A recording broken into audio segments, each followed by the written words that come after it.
आज हम कोणों के प्रकार के बारे में आपको जानकारी देंगे कि कोण कितने प्रकार के होते हैं, टाइप्स ऑफ एंगल।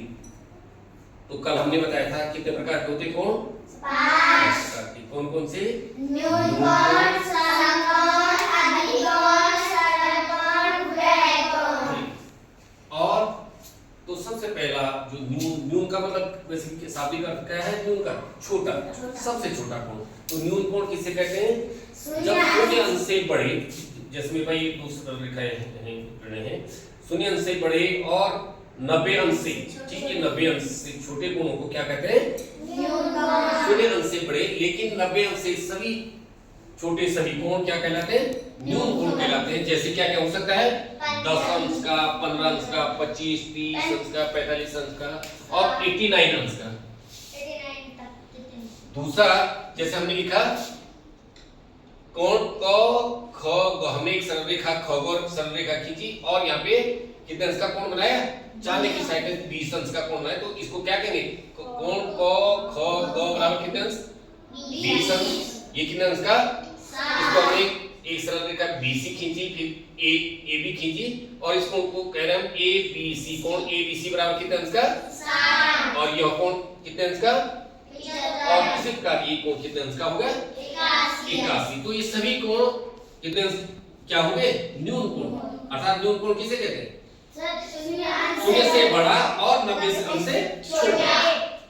दूसरा आता है समकोण। समकोण किसे कहते हैं? ठीक 90 अंश के कोण को क्या कहते हैं? समकोण। ठीक 90 अंश के कोण को क्या कहते हैं बेटा? समकोण। मैं इस पे भी बताना चाहूंगा आपको कि ठीक जब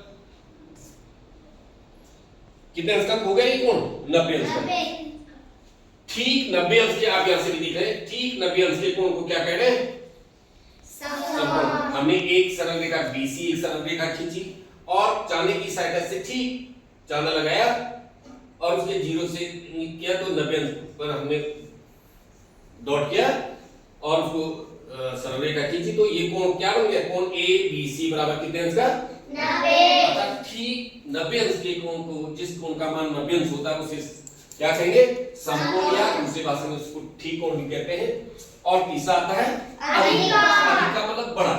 अर्थात यूं भी समझ सकते हैं हम कि 90 अंश से बड़ा, 90 अंश से बड़े और 180 अंश से छोटे सभी कोण, जिन कोणों का मान 90 अंश से ज्यादा और 180 अंश से कम होता है तो वो सब क्या कहलाते हैं? अधिक कोण कहलाते हैं। जैसे 91 अंश का कोण, 100 अंश का, 120, 125, 140, 160 और 189 का भी हम, या सॉरी 175 और 179 का क्या कहेंगे? अधिक कोण। और जैसे ही ठीक 180 अंश का कोण होगा इसको क्या कहेंगे? सरल कोण। सरल कोण किसे कहते हैं? ठीक 180 अंश के कोण को क्या कहेंगे? सरल कोण। अर्थात यूं भी समझ सकते हैं कि जब एक सरल रेखा में कोई होता है तो वह 180 अंश का कोण भी प्रदर्शित करता है और उससे बड़ा होता है बृहद कोण। बृहद का मतलब जैसे बृहद माने क्या होता है? बड़ा। अर्थात यूं समझेंगे हम कि 180 अंश से बड़े कोणों को हम बृहद कोण कहते हैं। 180 अंश से बड़े कोणों को हम क्या कहते हैं? बृहद कोण कहते हैं। जैसे 200 अंश का कोण, 270, 250, 330, इस प्रकार से 340, 350, ये सभी कोण बड़े कोण होंगे तो इनको क्या कहेंगे हम? बृहद कोण। तो आज हमने क्या पढ़ा? कोण। जैसे फिर हम इसमें बताने का प्रयास कर रहे हैं, ये जैसे ये क्या है? और जब ये एक 60 अंश का कोण हो गया तो ये कितने अंश का हो गया? 60 अंश का कोण हो गया। और ये ठीक 90 अंश का कोण हो गया जिसको समकोण भी कह रहे हैं। अब 90 से थोड़ा भी ज्यादा होगा तो ये क्या हो गया? अधिक कोण। क्या हो जाएगा? और ये सीधा अधिक कोण हो गया। और जब ठीक एक सरल रेखा अर्थात 12/6 पर एक सीधी रेखा में जब बन रहा है तो उससे क्या बन रहा है? सरल कोण। अर्थात इन दोनों कोण जब सीधी रेखा होती है तो उससे क्या बनता है? सरल कोण। या जिन दो कोणों का योगफल 180 अंश होता है या दो कोणों के योगफल 90 अंश होता है, 180 अंश होता है, उसको क्या कहेंगे? सरल कोण। और 180 अंश से बड़ा 180 अंश से बड़ा